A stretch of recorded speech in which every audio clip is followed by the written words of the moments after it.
This legendary monster is getting a major steering overhaul upgrade, and it's not with this. There is a method to my madness though, so stick around and find out exactly what I'm talking about.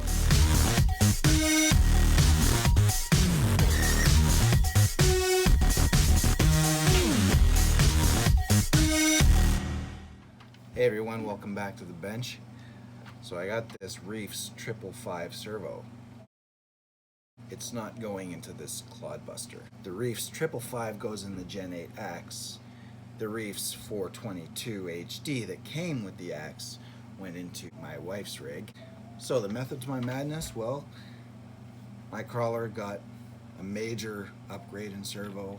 My wife's rig got a major upgrade in servo, which means the original upgrade that I put in my wife's rig is available to put in this bad boy. Now, if you followed my wife building this beautiful machine here, you'll know that we already put one of these in the belly of this chassis. I got these kits from ukmonsters.co.uk. I will leave a link in the description to these, and this basically is going to allow me to install a servo on each axle, as opposed to having one servo in the belly of this chassis pushing and pulling these rods that kind of steer these wheels. Anyway, enough babble, let's get to it. Okay, so the first thing we're gonna do is get that servo out of there. We're gonna start by disconnecting the steering rods. I took up the top load as well. There we go.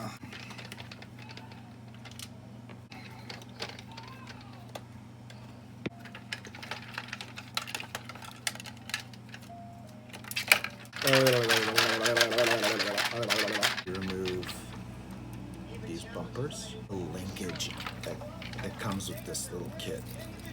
Look at it compared to the Clod Buster stock. Whoa, why would you take the bumpers off? Because you can't keep the bumpers on with the servo in position.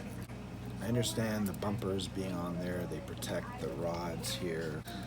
I think these are going to be able to handle anything those bumpers would have handled. I'm not overly concerned. It's not like this thing does 40 miles an hour or anything like that, so I think these are going to be okay without the bumpers in front. All right, now let's get those tires up.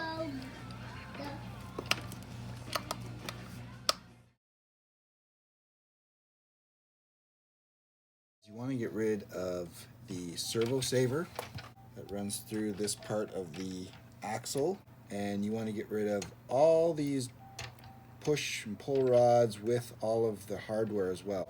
The neatest way I found to do this, disconnect it first. Disconnect the shocks from their balls at the bottom here.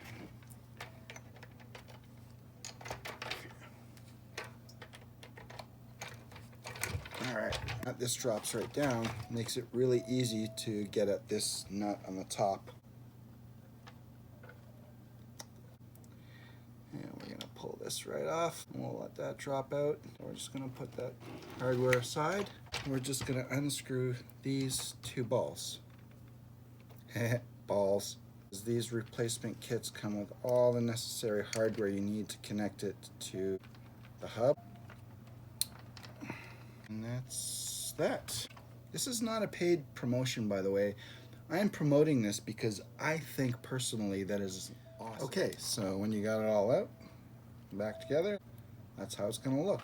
The last thing that we need to remove from the stock Clod Buster are these two screws. There's hex shapes in the plastic that hold the bolts in place. So when you take these screws out, the bolts will fall out of the other side. So just be careful of that if you're doing this. Okay, and once you take them out, I like to keep them together, put them aside with the rest of the linkage, and hold on to that stuff because you never know.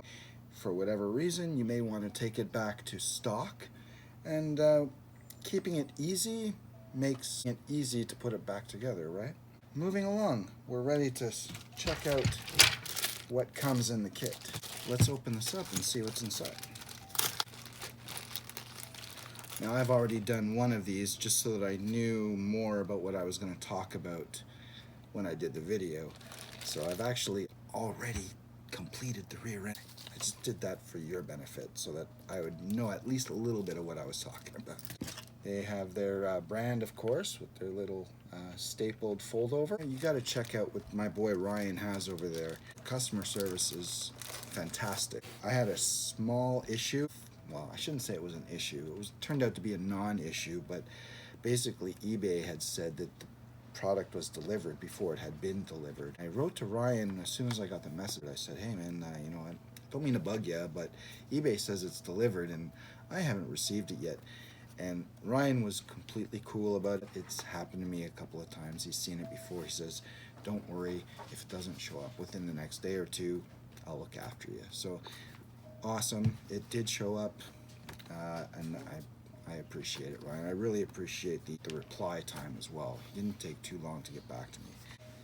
So you get your links and rods, a pre-cut, ready to install piece of carbon fiber. That's your servo mount, servo posts that you put onto this, and then the replacement hardware to actually mount this to the vehicle. The only complaint I have, and it's not really a complaint because for me I have tons and tons of spare hardware, but if you're getting into this and you don't have spare hardware, it doesn't actually come with the screws to screw your servos to the servo posts. If I would suggest an improvement on anything, you know, even if you got to charge an extra 50 cents, you know, supply these self-tapping screws for these posts so that you can, you know, affix the servo there. That could be very frustrating for somebody if they open this all up, they're all ready to install it and, oh, I don't have the hardware to fix this to this. So anyways, Ryan, if you're watching, that's the only thing I would improve on, that's all. Other than that, this stuff is amazing. So I'm going to put this all together and I'll show you what it looks like. Okay, so once you get it together, that's what it looks like. On this carbon fiber plate, there are two holes that are countersunk. Those are the holes that you'll be using to mount it to the axle of the Clod Buster. The hardware they give you for that are countersunk. And there's two holes for your servo valve. And I believe this extra hole in the plate you only use if you're using it as a lockout, because I believe you can use this as a lockout as well. I'm just gonna put this on the axle. Okay, there it is installed on the axle. Now, before I reattach these danglers here, put my servo in there. I just have to throw that in there. There we go. Beauty. That was easy. I've got my servo in place. I got the horn on there. Now, let's connect the links, and away we go.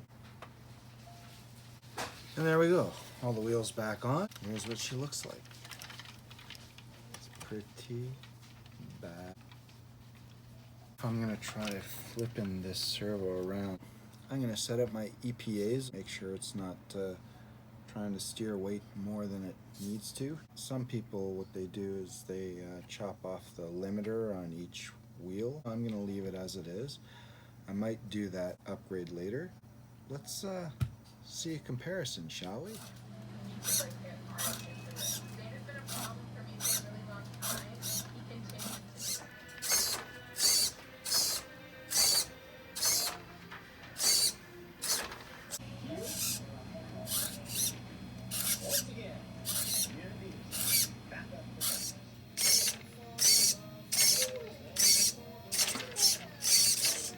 Well, everyone, you saw the results for yourself. I mean, there is absolutely no reason that anyone would be disappointed with those results. Considering the cost of the two kits, I would say that this is probably one of the best upgrades to a Super Clod Buster or a Clod Buster for the money that you could get. Anyways, guys, I hope you enjoyed this upgrade video on the bench today. Go check out ukmonsters.co.uk. Don't forget to subscribe and hit the bell if you haven't already. And please share with somebody who you think might enjoy this video as well. Till next time, guys, keep on RCing, keep on keeping on. Ciao for now.